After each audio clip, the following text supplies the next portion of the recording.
Hi everyone, welcome to 90 Returns, where we expand the minds, beliefs, and perspectives of the collective and awaken the sleeping many. I'm your host, Trisha Margus, and today we are joined by hypnotherapist Antonio Sangio.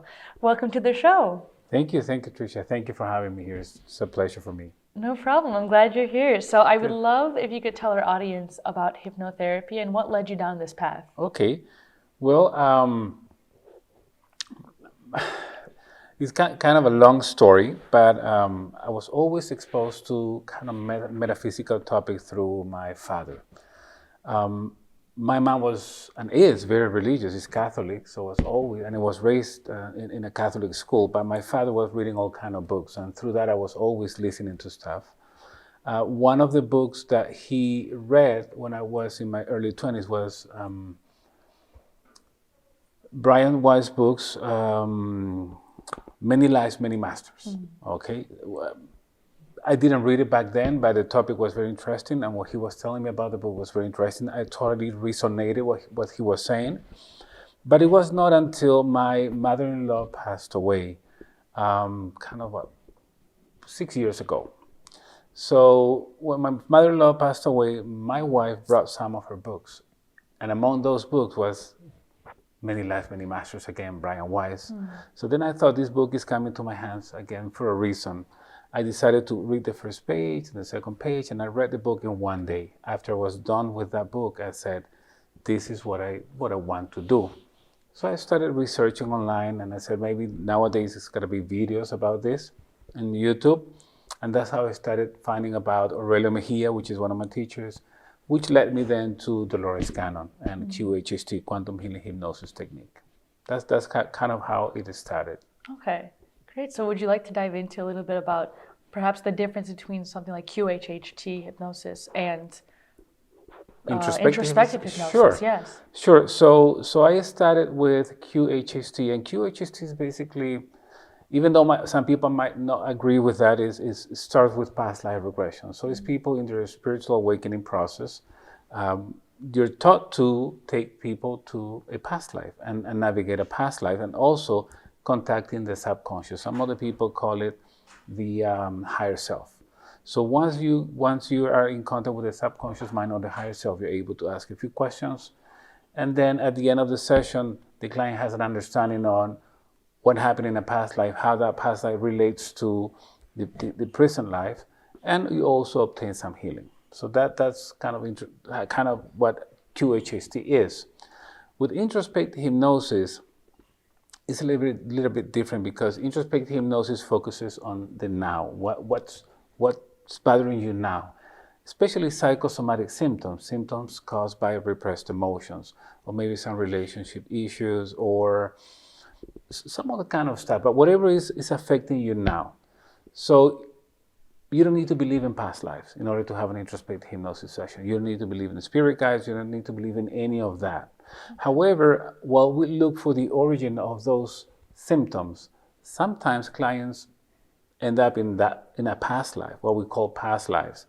We don't take them there. They go there by themselves. Some other times, whatever they're feeling is related to spirit attachments.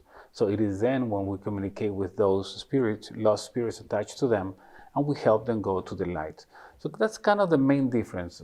Introspective hypnosis focuses on the now, and it uses different techniques like a little bit of Ericksonian hypnosis, forgiveness therapy, past life regression, role change. We use different techniques to help clients kind of understand what that event took for. So in my opinion, is like we want to empower clients, make them remember who they are and what we're here for. And when I say who they are, is because we're spirits having a human experience, and we chose our lessons, we chose our parents, we chose a lot of the things that we face in life. But when we're born, we forget about that. And whenever we face that lesson that we plan ourselves, we get frustrated, and we let negative emotions to be associated with that event. It's a kind of a traumatic event. So introspective hypnosis helps the client understand what that happened for, not why, but what for, what was the learning behind it. And it's actually that understanding that helps the client move forward and replace that negative emotion associated with that. That's really interesting. Thank you. Wow. So do you ever use a combination of QHHT and introspective, or would you keep them separate based on your practice? And thank you for the question. There's no way of keeping techniques separate. Everything is in your mind. Whenever you learn something, you learn different techniques. It's like reading different books. And somebody asks you, can you just talk about this book, this book? No, everything is there. You have a note. So your knowledge is there. This is what happens, I guess, to anybody that learns different techniques. In my case, with introspective hypnosis, when somebody goes to a past life, I navigated the way I learned from Dolores Cannon, which she was great navigating past lives. Whenever I deal with spirits, I do it the way I learned from Aurelio Mejia, which is great. So your knowledge is there, and according to what happens during the session, it is then when you actually get that information, get that technique, and help the client. Because your obligation is not to the technique, your obligation is to your client. Your goal is to help that client overcome whatever problem it might be experiencing. Okay, so when it comes to then looking at time and past lives, how can someone be affected by something in the moment right now? Like, let's say my wrist is extremely hurting, or I have a migraine, right? Okay. For some people, they might not be familiar with hypnosis. So how can hypnosis heal a migraine? Well, or doing a regression heal a migraine that they have right now? Well, some of the symptoms can be caused by physical problems now in this life, and obviously you need doctors, so you need medicine for that. But in order to understand how certain things affect us now from past lives, we need first to understand the concept of time. And we need to understand that time does not exist. Past, present, and future is just a creation of the human brain to understand time. But the truth is that everything is happening now. So let me put it this way. Let's assume that you had a past life. We're going to call it past life for now. Let's assume that you had a past life in Egypt 3,000 years ago. The soul doesn't understand anything about time. For your soul, that just took place. All right? So whenever you have a traumatic issue in, let's call it again, past life, which is something that is happening now. So it's kind of a simultaneous life in a different timeline. So if you had a traumatic event, let's say in that life in Egypt, it's affecting you now because it's the same soul, and your soul is connected to that past life which is happening now. So let's say in that life in Egypt, you hurt your wrist for some reason. Somebody cut your hand, or the way your body died in Egypt. So what's going to happen is that during this type of session, you go by yourself looking for the origin of that pain. You may end up going back to the life in Egypt and understanding exactly what happened. And once you understand what happened, once you relieve that process, is when that pain in this body is gone. You understand that belonged to that body, not to this one, and the pain disappears. So to answer your question, we're being affected all the time by what we call past lives because they're happening. There are different versions of us simultaneously affecting us now. So your fears, your phobias, your nightmares, people that you know, and maybe you just the first time you met them and you don't like them for a reason. All that is affecting us, and that comes from past lives. So the best example I could give you, maybe think of a computer network at an office. You have the main computer, which is the server, and you have the workstations. Think of the server as you. You are the server, and the workstations that are connected with network cables as your past lives. Anything that is happening in a past life affects the server. Anything that happens on a workstation affects the server. Anything that affects the server affects the workstation. So if there's a virus on the workstation, the server gets infected. Think of a virus of something that happened to you in that past life. It's affecting the server. Once we heal this, or once we remove the virus from this computer, it actually cleans the server. It cleans you. It is the same thing. Everything is happening at the same time. So let's take your example of going into Egypt and someone cut your hand off. How would you heal? Is it just healing as in you don't take away the memory of that, or do you take away the pain that was associated with it that someone could carry into this life? Okay. Or could you literally just erase the memory and say, we don't want this any longer in the subconscious? No, we cannot erase the memory. I cannot erase what happened. Okay.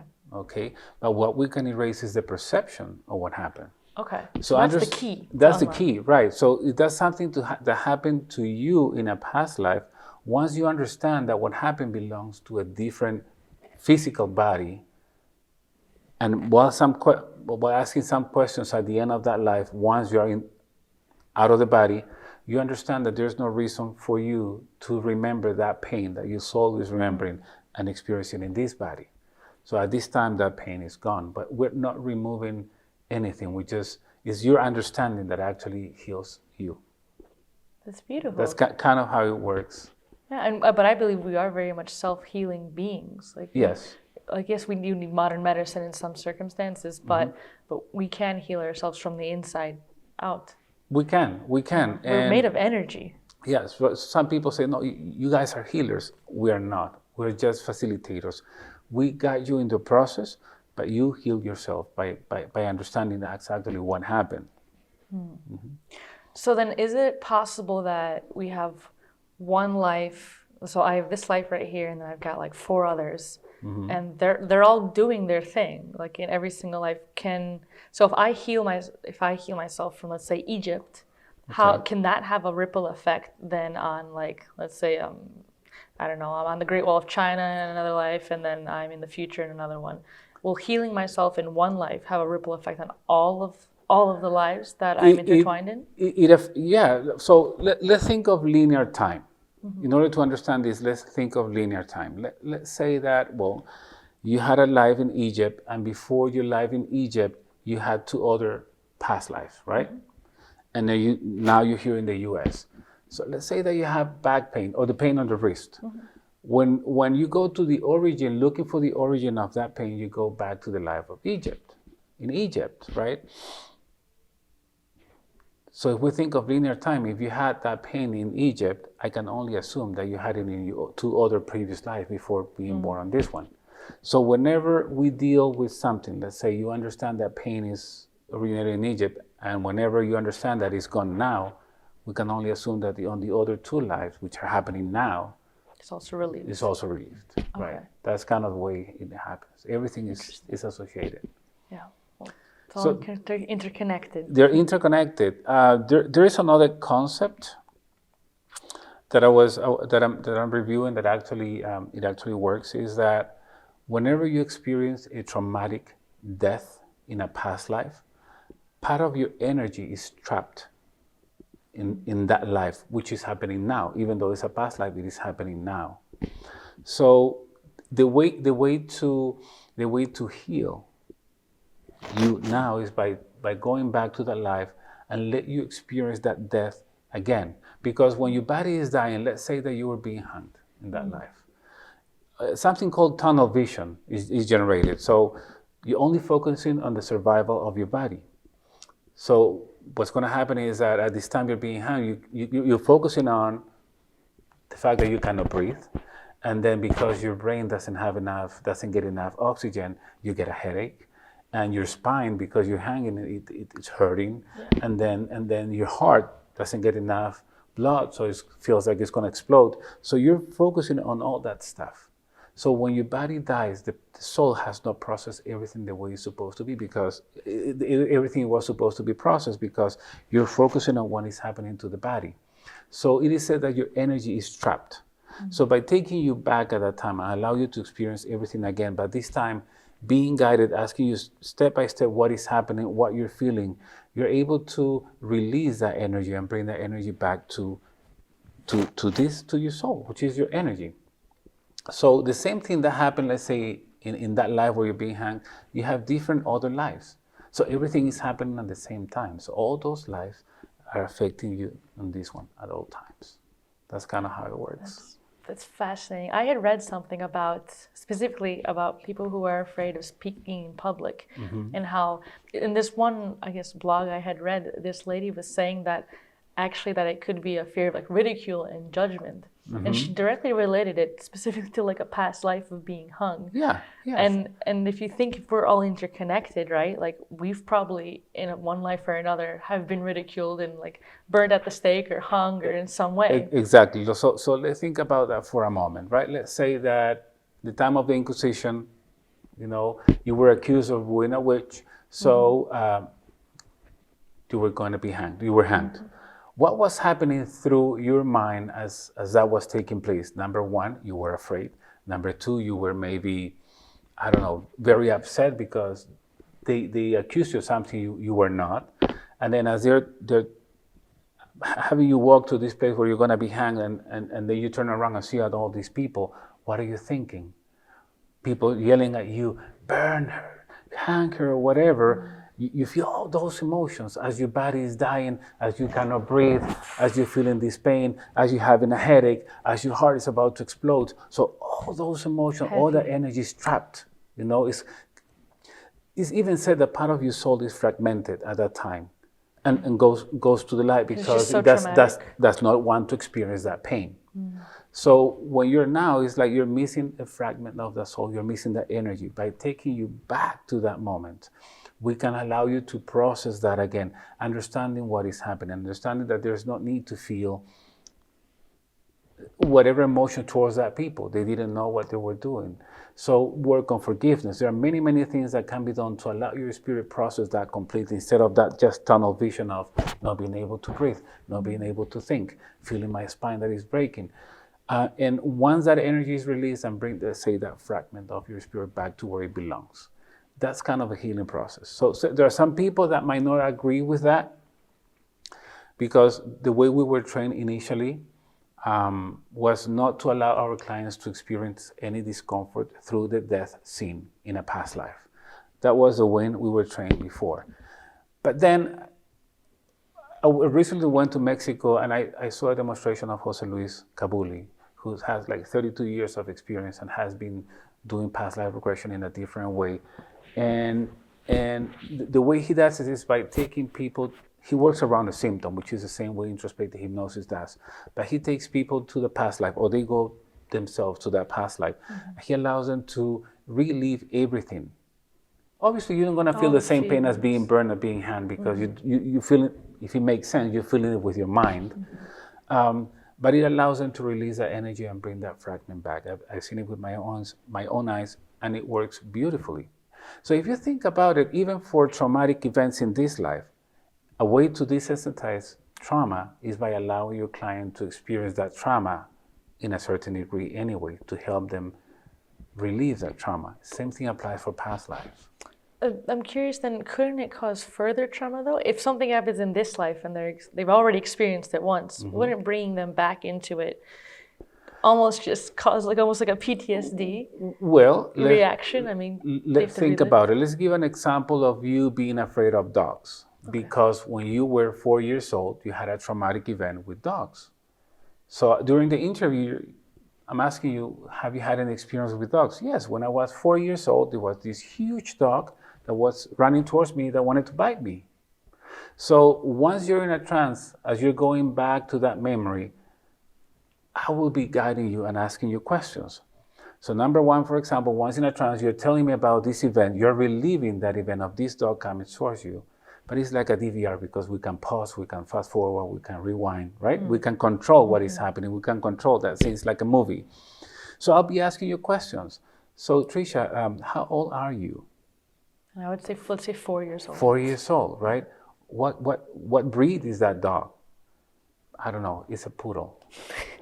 Oh, so then it's not a huge dog. You're small and it's a small dog. What else is the dog doing? He's putting his paws on my chest or whatever. Oh, dog wants to play with you. So by asking you questions, I cannot change what happened. I can help you change the perception of what happened. Yeah. Because most of the stuff that is recorded in our subconscious mind is distorted. Because whatever happens to you is first filtered down. You have some filters, and then it's stored in your subconscious mind. And then it starts to affect you. So by you going into that memory and me asking you all these questions, I can allow you to change the perception of what really happened. Once you understand what really happened, that emotion associated with that event disappears. Because you've understood it in a completely different manner. You see it from a different perspective, right? That's really interesting. Because when it was recorded, we're going to talk about it like a DVR where you can record the videos, right? It was recorded with a DVR of a 4-year-old. Yeah, who was afraid of a dog coming out. And it was not that advanced. Yeah. Now with a mature brain and more understanding, once we rewind and watch that video again, you understand that, oh, I was small and the dog was small and the dog just wanted to be The that. lack of understanding, truly, Yes, of exactly. what had occurred. Exactly. Wow.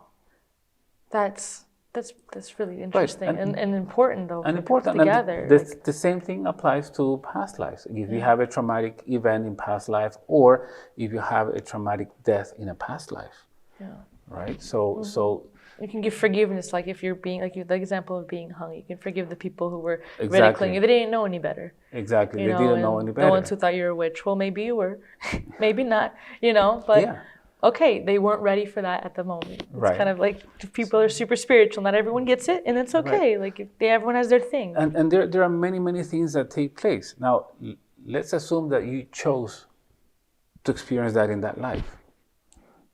So if we choose our lessons, if we choose our parents, if we choose where we're going to be born and where we're going to be born, we also choose how we're going to die. And we choose at least 2 exit points, as a backup. So once you understand that, because once you're out of the body, you're a spirit, and you have all this understanding because you're becoming one again with the source. If you chose this yourself, are you a victim? You're no longer a victim. You get the understanding that you chose that because your spirit needed to experience that. So what is it that you had to learn from that life? Such and such and such. I needed to forgive. I needed to learn how not to judge. Once you understand those lessons, then that emotion disappears. You passed that. You're not a victim anymore. Wow. So I would love to jump into the topic, if you're comfortable with, you talk about soul fragments. Yes. And I know when there's people who have very traumatic experiences like MK Ultra and other things, they are fragmented, truly, and that's how they're able to be controlled in such a way because they're traumatized to an extreme measure. So how can have you ever had a client who was a part of MK Ultra or to that level where you had to truly do some deep work on them to kind of put together? What happened is that when I started doing when I started practicing hypnosis, I learned a little bit about soul fragmentation, but then I discarded that idea because I was told by a light being that it was not possible. Whenever you go to the light, you go to the light as a whole. There's no fragments. However, I have been proven wrong lately.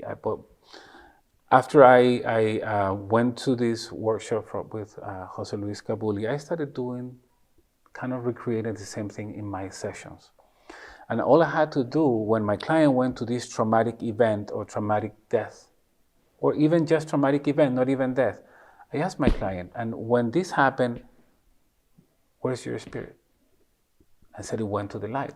How is it possible that the spirit went to the light if my client is still alive at that moment? My client was talking about a fragment. So whenever there's a traumatic event, it seems that the soul fragments. There's a fragment that doesn't want to experience that pain, or fragments and goes to the light. So at this moment, in this life, when you're fragmented, number one, you don't have all your energy. You're experiencing the things that soul was experiencing because the energy was trapped. So there's something called, I don't know if it's correct to say it in English, like multi-simultaneity, like everything happening at the same time in multiple places, and it's all affecting you. Imagine your fragments of your soul in different places. And they're also doing their own and thing. They're retrofitting this life. So you're having nightmares, and you're having pain, and you're having fear, and it's not even yours. Like it's very complicated. Web. It gets complicated. It's difficult to understand, even more difficult to believe. But I think that the best way to do, the worst way to do is not the best way to do, how can I say this? So it doesn't matter how much I read, how much people tell me. What really counts is what I get through my clients, through my own sessions, is experience. So whatever I'm telling you is not only based on what I read or what I studied or about what people told me or maybe other teachers told me. Is what I was able to confirm through my own sessions with my own clients. That's basically, so I'm starting to work with that concept of soul fragmentation. Yes. Wow. So does it excite you to be kind of going down that path of learning about soul fragmentation, or do you ever feel intimidated by a client when you're like, oh, I'm not sure how to work with this, or how do I put them back together? Well, You know? it's. I guess I have the mind of a researcher. I'm always trying to learn new things. I'm always trying to find new ways on helping my clients to not to suffer, not to feel pain, not to be sad, not to experience those psychosomatic symptoms. So no, I'm really excited. As a matter of fact, I'm going to train under Jose Luis Cabuli in February. I signed up for his one of his classes. Actually, it's a 3-module class because I want to learn that technique, because I think it's important. It's important for me to incorporate this new technique and this new concept to what I am doing already. So no, I'm very excited, and I know I will be able to help a lot more people.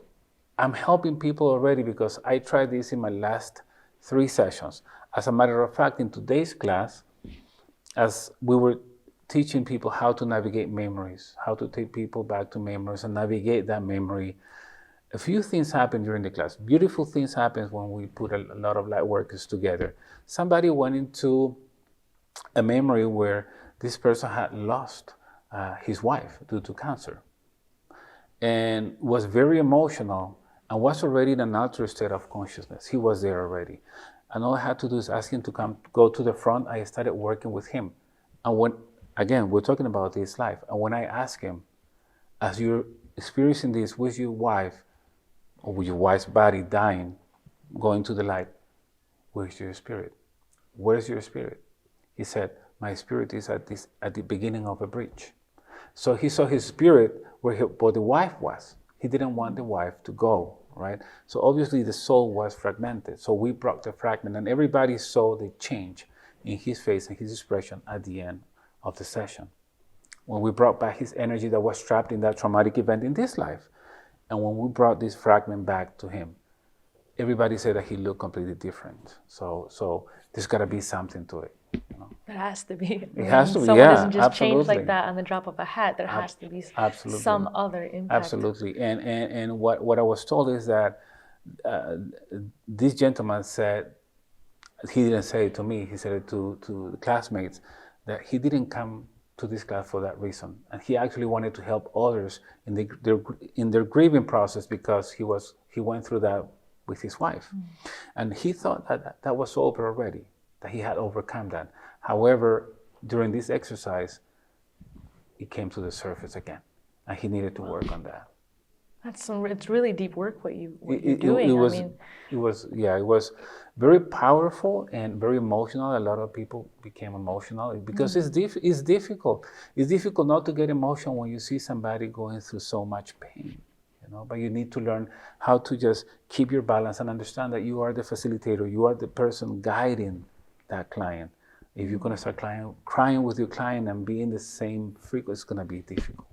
That brings up a really good point. So when someone is under a hypnotherapy session, if you're the client there, it's good to express and be your feeling through the scenarios and the situations. We encourage clients to get emotional, because those are the repressed emotions that they need to get rid of. And that needs to come back to the surface. But as someone who is the facilitator of the session, it's better to keep a more stoic appearance, so you can kind of hold space for the person as they're feeling. Right. Some people say you need to learn how to detach. I would say it's the opposite. You need to learn how to connect, because the difference in what we do is that we connect to the client, and we care and we feel for the client. However, you need to understand that once that session is over, that energy is not ours. So you need to learn how to, at that moment, once your client is gone, how to detach from it. So at the beginning, it was hard for me, because I was listening to all kinds of stories, people being molested, people being raped. So those are the kind of sessions, or lost spirits communicating through clients. So at night, when I was trying to go to sleep, I had a movie in my head, in my mind, of all the things that my clients said during the session, and it was difficult for me to sleep. But with time, you understand and you learn how to disconnect once your client is gone. But during the session, you connect to your client, you follow your client, you connect heart to heart, and you care. So, and it's interesting because you feel love for your client. And I think that's what makes a big difference in what we do, is that connection with our clients. That's such a wonderful way to explain it. Thank you. Oh, thank you. Thank you so much. So I would love to get into then, if you had to pinpoint the most misunderstood thing about hypnotherapy that maybe the general population just gets wrong. Is there anything that you can pinpoint? Absolutely. A lot of people think that being under hypnosis means falling asleep, and it's not true. Hypnosis is an altered state of consciousness. That means that you're conscious all the time. You feel present, you feel alert, you hear all the noises in the room, outside of the room. You are in control. You will not do anything that goes against your moral or your principles. So you are not at the mercy of the hypnotherapist in this case. Yeah, that's what it is. What else? There's also a misconception about the higher self and what the higher self can do for you, especially for some of the techniques that contact the higher self. And if you want me to go into that, I can explain what the misconception in my opinion is. I would love to hear it. Yes, please. Sure. So in my opinion, any hypnosis session is for spiritual evolution. And yes, it's for healing and it's for traumatic events, because once you change the perception, you understand you're not a victim, you understand you're a student in a school called Planet Earth, and we can here to evolve, right? So we can continue going on. But some people confuse what the higher self is. For the higher self is a part of you connected to the spirit world, but it's still you.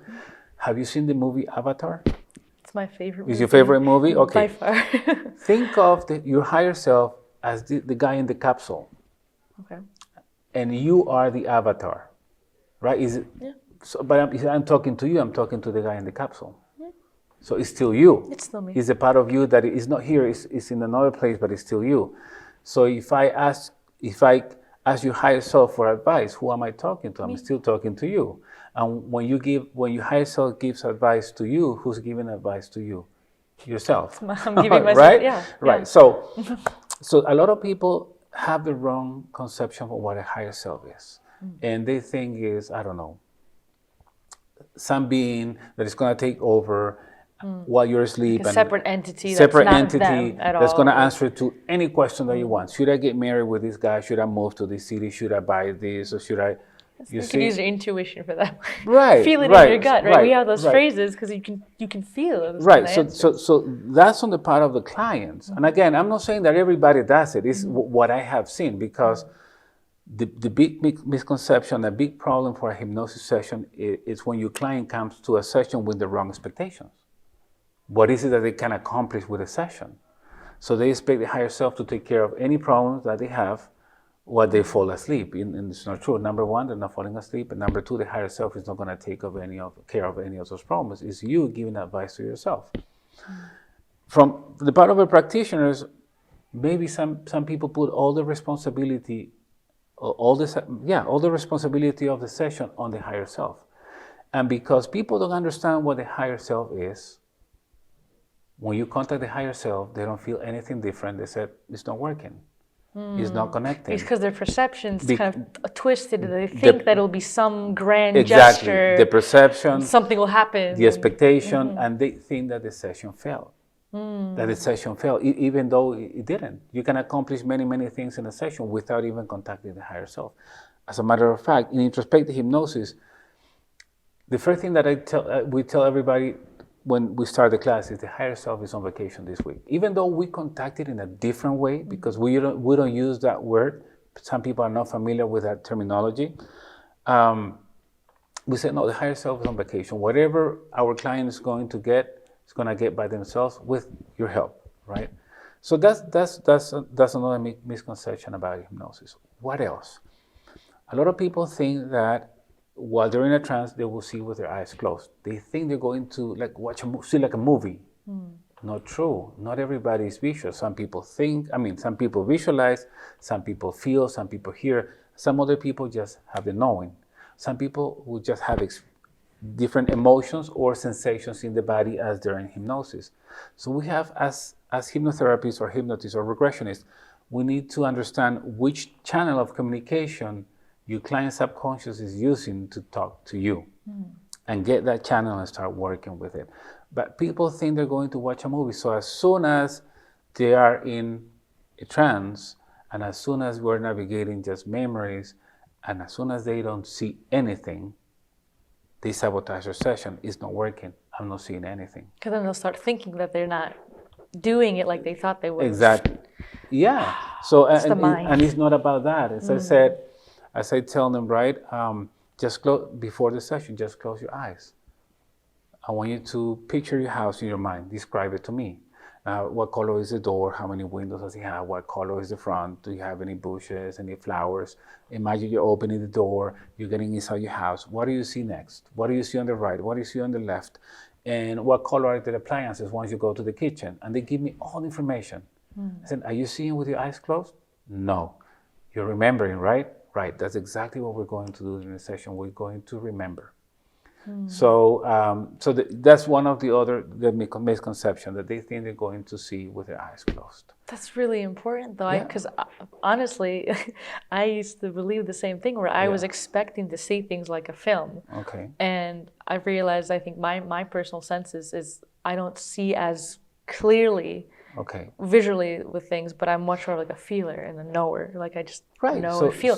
So it's different than I had expected. So I had thought other times, I'm like, I don't think I'm doing this right. Yes. And then I activate my mind, which kind of makes everything go wobbly then, because you're not supposed to be analyzing what's coming through. Exactly. Just trust it, and you can look at it later.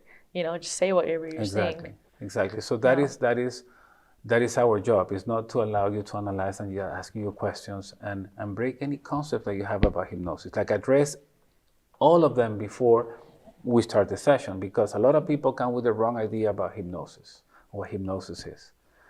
Another misconception is that a lot of people think that once they come out of a trance, they will not remember anything. And that's not true. It is normal to remember everything. As a matter of fact, I'm also trained in Life Between Lives, LBL, Michael Newton's technique, right? The way we were trained is as we were bringing our clients out of a trance, the post-hypnotic suggestion is there. We want you to remember everything you have experienced and you have understood during the session as you're coming back, because you want them to incorporate all that knowledge into the now, in this moment. It is normal to remember. Some people might remember bits and pieces, and only like 3% go to what we call the somnambulistic level, but it doesn't depend on the hypnotist, on the regressionist. It depends on the client. The techniques are the same, the inductions are the same. The difference is the client. They will go to whatever level of a trance they need to go in order to work with some issues. And your mind is always protecting you, because there are some people, like for example, that go through traumatic events, a moment where, I don't know, maybe they were being molested when they were little boys or little girls, or maybe a woman that was being raped, or a boy that was being raped. And they might remember everything about the session except that event, that memory. It's like your subconscious mind knows, and it protects you at all time. So you remember what you're supposed to remember. And you can still heal it, even though they come back, and they might not. They come back, but they awaken from the trance, and they don't have to, and they can still be healed and everything. And they just, it's like you said, their subconscious saying, you don't need this anymore. It's okay. Yeah, you don't need to remember it. So it's like going. Let it go. It's like going to the dentist. It might hurt at the beginning as they pinch you for the anesthesia, but once it is gone, you didn't even remember you had a bad. You don't worry about it. You don't worry about it. So because you already worked on it, the perception of what happened already changed. The emotion is not there anymore. So that's a misconception. What else? What else can I think of a misconception? I would say that's about it. How about, have you seen the movie Get Out? It's like a kind of a scary movie where there's a hypnotist in there. Is a woman? Yeah, and she like hypnotizes one of the main characters, and he falls into the couch. Yes, and he falls into the couch, and like he can't get out. Like, and I mean, they kind of portray it in a quite dramatic fashion. No, like, and he's stuck in his mind, and he can't get out of there. No, I can say I can put you in a trance, even though all hypnosis is self-hypnosis. You're in control. I give you a set of instructions. You decide to follow them. You put yourself into that state. So let's say you put yourself in hypnosis, in a trance, and I get up and leave. You're going to realize, because you're aware of what's happening, that I'm not talking to you anymore. In a few seconds, you're going to open your eyes, and that's it. Nobody stays in that state. I mean, the movie is interesting and it's nice. Yeah. One ingredient in that movie that I saw is when she was, I think, stirring the coffee, right? So it was confusing guy. He was having his attention. He was focusing on her doing this, which you can do with the pendulum and that stuff to put somebody in a trance. But somebody staying in a trance, no. However, people are afraid of that. Some of the questions they might ask you is, what happens if I don't wake up? So what do I mean wake up? You're not going to fall asleep. You're not going anywhere. You're not going anywhere. What if my mind doesn't come back? What do you mean? What am I going to do with a body without a mind? Your mind is going to be here all the time. Nothing's going to happen to you. So some people ask, right? Some people ask me, so if people come with all these misconceptions and fear, why is it that they want a hypnosis session? Because sometimes hypnosis is the last resource for them. They have tried everything else, and they have not been getting results, and they think that hypnosis is the answer for them. However, they are afraid. But whatever pain or problem or fear or whatever they're experiencing is stronger than that pain. So that's why still come to you. Wow.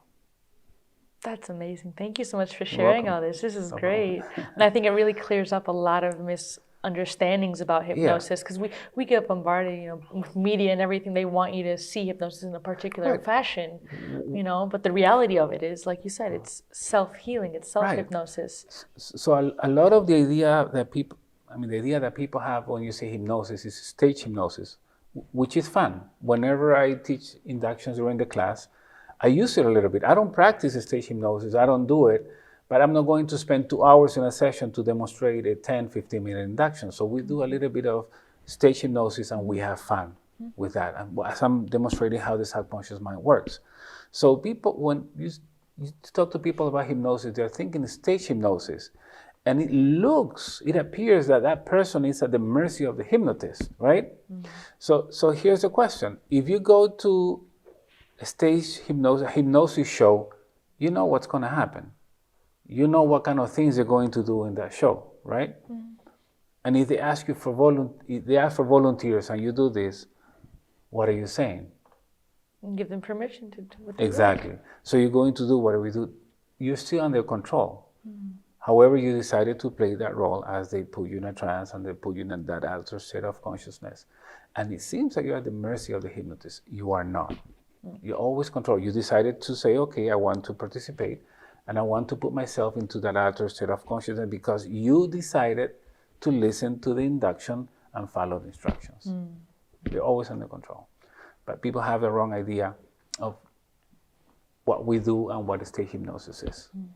Well, thank you for clearing that up. So where could our audience learn more about you, and how can we find you? Do you have a YouTube channel? Yes. Correct? A website we can go to? Right. My website is antoniosangio.com. Sangio is SANGIO.com. That's my website.